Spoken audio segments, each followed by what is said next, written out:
さあ動画始まって早々ですが、まず回路用サーバーのエンドを消します。この前ね中途半端に残しちゃったんで気持ち悪かったんですよ。なので先にこれを壊しちゃいましょう。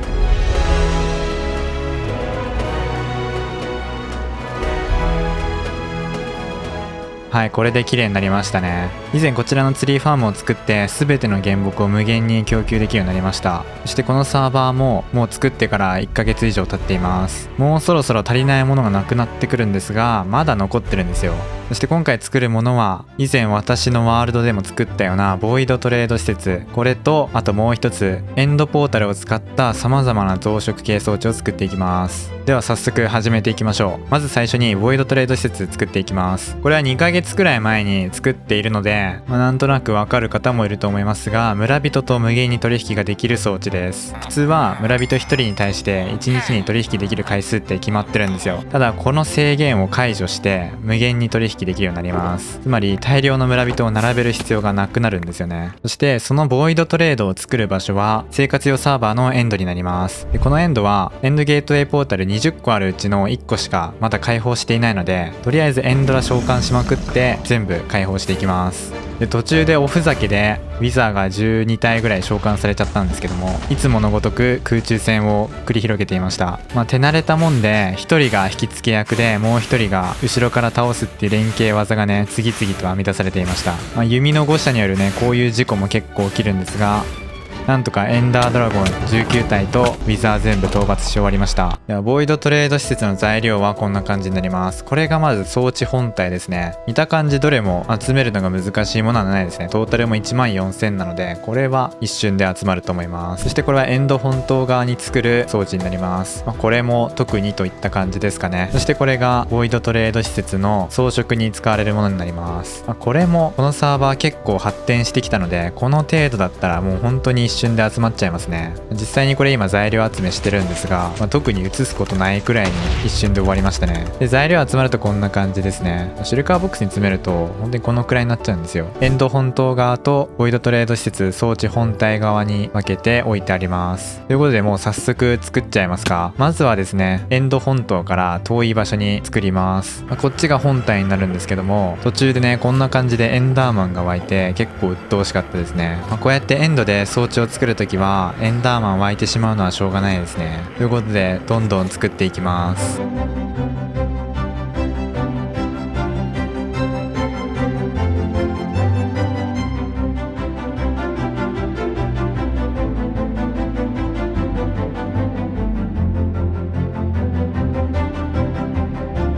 はい、これで装置本体は完成しました。まあまあなデカさではありますね。ちょっとメカメカしさが出てると思うんですけど、村人をたくさん収容できるようになっています。で中はこんな感じです。内装はもうこれで完成で和風建築になっています。で次はですねパート0で紹介したこの理論地村人、この村人たちをボイドトレード施設まで連れて行きます。理論地まで厳選されてるんで一人も失うことはできないですね。でこの村人輸送班と外装建築班に分かれて作業していきます。私は外装建築の方をやってたんですが、このボイドトレード施設を全て囲うサイズなので意外とでかいですね。で外装建築途中に上見たらエンド本島からここまで橋がつながれていました。この橋の上にレールを敷いて村人を輸送する感じですね。そしてこの外装なんですけど、内装と雰囲気を合わせてあって和風建築になっています。これも一気に作っていきましょう。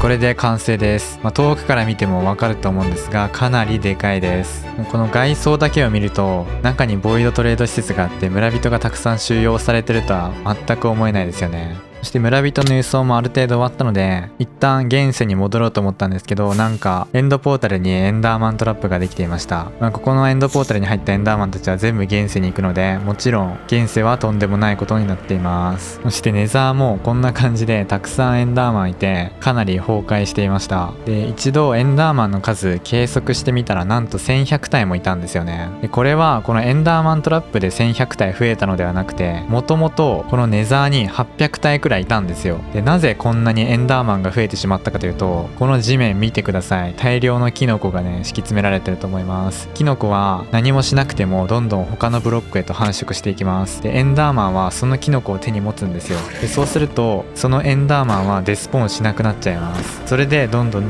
新しいエンダーマンがスポーンしてキノコを持ってっていうのを繰り返して増えていきました。この現象はサーバー立ててから1週間くらいでもう確認されてたんですけども、放置してたらね、いつの間にかこんなことになっていました。ある程度やったんですけど660体くらいまでしか減りませんでした。これはもう一時しのぎなので早くどうにかしないと収集つかなくなっちゃいますね。そんなことは置いておいて、次はこのボイドトレード施設に村人ブリーダーをつけておきます。これがないと村人いちいちね、現世から運んでくるってことしなきゃいけないので、ここで村人増やしてその村人で厳選ができるようにします。私以前ね、エンドでベッド使った時に大爆発を起こしちゃってるんで、このベッドを置くのちょっと怖かったですね。これで村人ブリーダー完成です。そして次はですね、村人をゾンビ化して治療する時にゾンビが必要なんですよね。なのでそのゾンビを現世から連れて行きます。でもすでにね、エンドに名前の付けられたゾンビいるんですけど、手にエンダーパール持っちゃってるんですよね。で、このゾンビには強力な斧を持たせて村人をすぐゾンビ化できるようにしたいので、一旦現世に行ってもう一匹連れてきます。運のいいことに1体目のゾンビ斧拾ってくれました。で、それを村人と同じルートで運んでいきます。で、このゾンビダメージ増加5のついた斧を持っているので3発で殺されてしまいます。これにより1名犠牲者が出てしまいました。それでもゾンビは無事定位置に配置することができました。逆さまになっていますが、ちゃんと普通のゾンビと同じ役割を果たしてくれます。で、次はこのボイドトレード施設、エンド本島側にもちょっとした装置を作んないといけません。なのでいつものようにガンバン壊していきます。で、この時私普通にミスりまして TNT1 個をね、エンドゲートウェイポータルの中に入れてしまいました。このテレポート先はもちろんボイドトレード施設本体になるので、そこで爆発が起きるとちょっと厄介なことになります。なので水バケツたくさん持ってポータルに飛び込みました。なんとかね、爆発ダメージを抑えられたんですけど、これで色々壊れてたらちょっと大変でしたね。ということでエンド本島側の装置も作っていきます。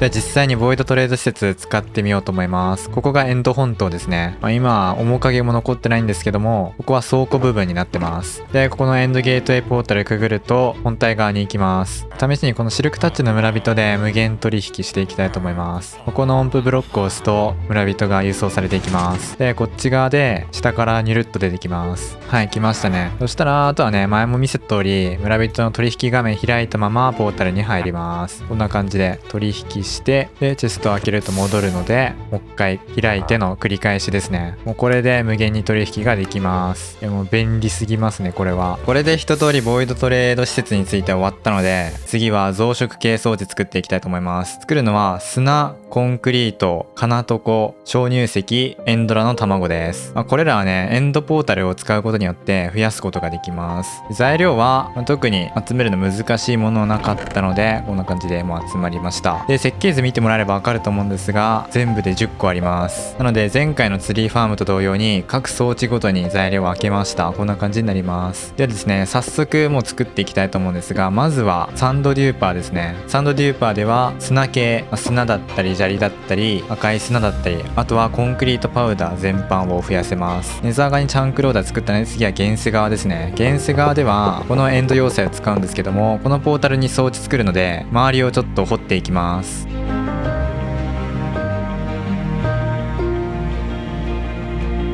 掘り終わったので下から装置作っていきます。で、途中まで作ってエンドポータルフレーム周り壊したんですけど、真ん中のエンドポータルも壊さないといけなかったので先にそれを壊していきます。これ壊すのが意外と難しくて、こんな感じで何回もやったんですけど、爆発する瞬間に下のカーペットが壊れてエンド側に飛んじゃうんですよね。しかも大ダメージ受けるのでトーテムが発動してしまいます。で、何回かやった結果ポータルの下からやると大丈夫らしいので、それでやったら一発でいけました。これを壊すためだけにトーテムなんか5個以上消えましたね。では引き続き装置作っていきます。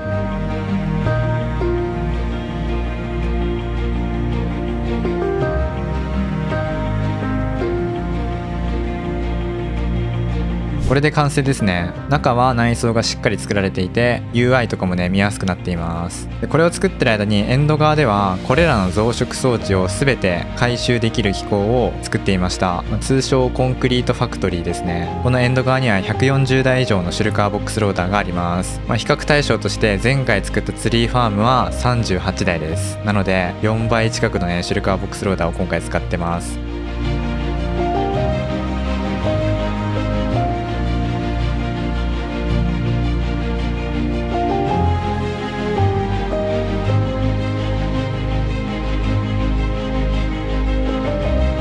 はい、これでコンクリートファクトリーも完成です。外装内装ともに宇宙船っぽくなっています。基本的にはオンオフボタンと倉庫類があります。また後で実際に装置を動かす時にお見せしたいと思います。では次はアンビルデューパー金床製造機を作っていきたいと思います。金床は今後結構使う予定なのでこれはかなり使う装置になってくると思います。でサンドデューパーの時と同じようにエンドポータルの周りをちょっと掘ります。そしてエンドポータルフレームをキノコを生やして壊して作っていきます。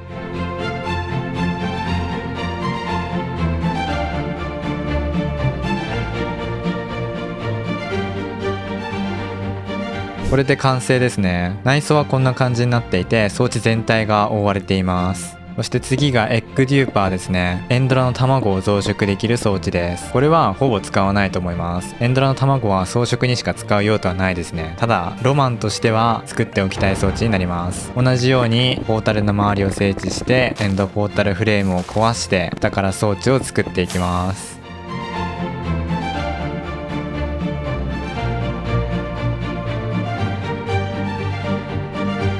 これで完成ですね。内装はこんな感じになります。エンドラの卵をね展示してる場所があって一目でエッグデューパーだと分かります。で下の方にこんな感じで卵が並べられてちょっとシュールですね。そして最後にドリップストーンデューパーを作ります。鍾乳石は金床ほどは使わないんですけどエンドラの卵よりは使うといった感じです。でこちらもエンドポータルの周りを掘っていきます。ここは完全に Y0 以下で深層岩だったので途中から苔生やしてやってました。この感覚ちょっと懐かしいです。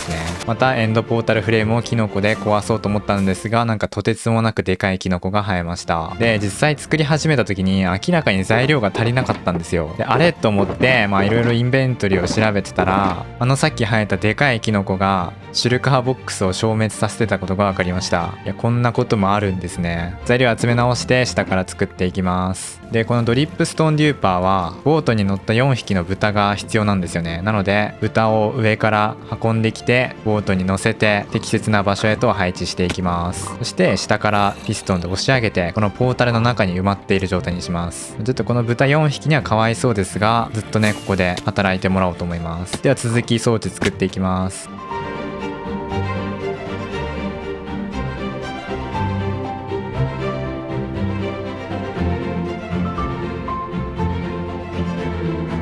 これで完成ですね。全ての装置ができたので一旦試運転していきたいと思います。まずは先ほど作ったドリップストーンデューパーからこの音符ブロックで動かすことができます。で動き始めたんですがエンド側行っても増えていませんでした。で原因を探っていたらこの豚の位置がちょっとずれていたみたいでした。なのでフェンスのところを鎖に変えて豚をちょっと内側に押すことによってしっかりと増えるようになりました。これで1つ目ドリップストーンデューパーは完成です。では次はエッグデューパーですね。こちらも同じように音符ブロックを叩くと動き始めます。で下はこんな風にエンドポータルに叩きつけられてるんですけども動きは面白いですね。でエンド側はこんな感じで増えてます。鍾乳石とは違って横に飛び散ってますね。で次金床製造機も動かしてみます。こっちはですねかなり音がうるさいです。同じように金床がポータルに叩きつけられてます。チャット見るとわかるんですけど金床で1人犠牲者が出ました。で何が起きたかというとエンド側のこの金床飛び散ってる下に落ちると金床に押しつぶされて死んでしまいます。そして2人目の犠牲者も出てしまいました。後々これは改良されるんですけどもここで死ぬと金床でアイテムも消えて全ロス確定です。で最後にサンドデューパーも動かします。こっちは増殖装置部分見るとこんな感じです。かなり面白い砂の挙動をしてると思うんですが1時間に19万以上もの砂が手に入ります。なかなかに面白い飛び方してますね。でエンド側はこんな感じです。綺麗に横に飛び散ってますね。で次はコンクリートモードで試してみます。コンクリートモードをオンにすると、このコンクリートパウダーが違うルートを通って水に触れてコンクリートにされて TNT で破壊されるといった感じです。ということで全部のデューパー同時に起動するとこうなります。なかなかにいい見た目してますね。でここから下のエンド側のシュルカーボックスローダーに全アイテムを詰めなきゃいけないんですよ。なのでまずはこのコンクリートパウダー全色を増やしていきます。ここ今赤いコンクリートパウダーが埋められてるんですけど、ここに全色均等に配置されるようにします。そして実際に動かしてみるとこんな感じです。カラフルで綺麗ですね。でエンド側も全色流れてきてます。であとはですね、このシュルカーボックスローダーにハサミを入れる作業があります。このハサミは全部で600箇所に入れていきます。そしてこの流れてくるコンクリートパウダーを1色につき12000個ずつ集めていきます。それぞれの色に分けてシュルカーボックスに入れていくのでかなり大変ですね。であとは空のシュルカーボックスを充填したりしていきます。ちなみにこの空のシュルカーボックス全部丸までに5000個くらい消費しました。そして先に手に入ったドラゴンの卵と鍾乳石、こちらのフィルターを詰めていきます。で一旦フィルター詰め終わったんですけども、なんと黒曜石製造機のウィザーが脱走するという事件が起きてしまいました。おそらく原因はエンダーマンの謎のテレポートなんですけども、この黒曜石製造機崩壊するともう手がつかなくなるので一旦バックアップから戻しました。その結果今まで増やしたこのコンクリートパウダーと全部ねやり直しになってまた一から集めることになってしまいました。なんとかね6時間くらいかけて戻ってきて、最後全色のシュルカーボックスローダーにアイテムを詰めていきます。さっきも言ったんですけど、このシュルカーボックスローダー全部で148台あります。で各ローダーにつきドロッパーが3個、ホッパーが11個あるんですよ。でそこに全部アイテムを詰めていかなきゃいけないんですよね。この人数でやったんで2時間くらいで終わりましたが、1人でやってたらとんでもないですね。途中眠い時に作業していたら危うく死にかけました。エリトラで飛んでるつもりが普通に落下してましたね。でダメージ受けて気づいて急いで上に戻ったんですけど、残りのハート 1.5、 あと 0.2 秒くらい遅かったらおそらく死んでましたね。このサーバーで作られる建築とか装置、なんでこんなにも連携よくできているかというと、それには秘密があります。皆さんご存知の通り、このサーバーは全部で5つのサーバーから成り立っています。でこのチャットを見ていただければわかるんですけど、 S1、S4、Discord とかね、いろいろ名前の前についてると思います。これはサーバーの場所を表していて、どのサーバーから発言してもみんなのチャットを見ることができます。それはもちろん Discord も含まれていて、ゲーム内で発言した内容を Discord を通してどこでも見たりすることもできます。このサーバーファブリックサーバーなので、そういったモッドは本来存在しないんですけども、このサーバーを管理してくれている羽さんがまたそういった機能を作ってくれました。もう本当に感謝してもしきれないですね。そしてここでお知らせです。現在こちらのサーバーの参加者を募集しています。応募締め切りは6月11日までです。詳細は概要欄の Discord サーバーから見ることができますので、興味のある方はぜひ応募してみてください。ということで、これでコンクリートファクトリーは完成です。この増殖系装置の各効率なんですけど、まず砂とコンクリートが毎時19万2000、鍾乳石が毎時7万2000、ドラゴンの卵が毎時4万5000、金床が毎時10万8000手に入ります。これでこれらの材料にはもう困らなくはなりました。ただですね、これではまだちょっと物足りないんですよ。この世の中にはもっとすごい装置がたくさんあります。ということで最後に毎時100万のサンドデューパーを作りたいと思います。ということで材料はもう集まっているので、早速作っていきたいと思います。まずは現世側の装置作っていきます。この装置は生活用サーバーの拠点の真上になります。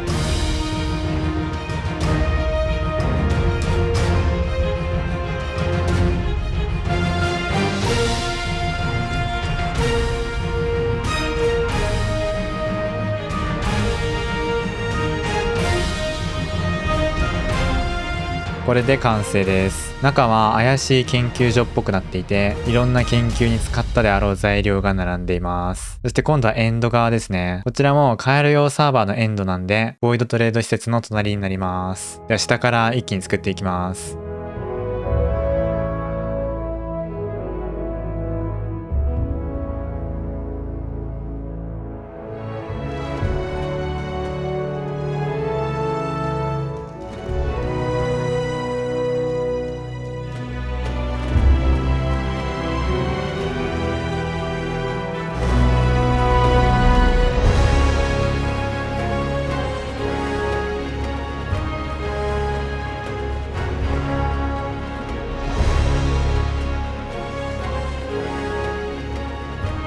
はい、これで完成ですね。この装置は起動中に中に入ると即死してしまうので、このような感じでまがまがしい危険な施設感が出ています。では実際に動かしてみたいと思います。ここのレバーをオンにすると中に入れないように扉が閉まります。そしてしばらく経つと大量の TNT が上から降ってきます。このサンドデューパーは先ほど言った通り毎時100万の砂が手に入ります。これは砂だけじゃなくてコンクリートパウダーでも可能です。外から全く見えませんが中はこんな感じになっています。もう TNT の爆風をオフにしないと何も見えませんね。そしてこの増えた砂がどこに行ってるかというと、先ほど作った原子側の装置になります。ここで砂が全て破壊されて下へと流れていきます。シルカーボックスローダーをつけるととてつもないデカさになってしまうので、人力でシルカーボックスへと詰める感じになっています。ということで今回は村人と無限に取引ができるボイドトレード施設と4種類のデューパー系装置とコンクリートファクトリー、そして毎時100万の砂が手に入るサンドデューパーを作りました。これでこのサーバーに必須な装置系はある程度できたかなと思います。それではまた。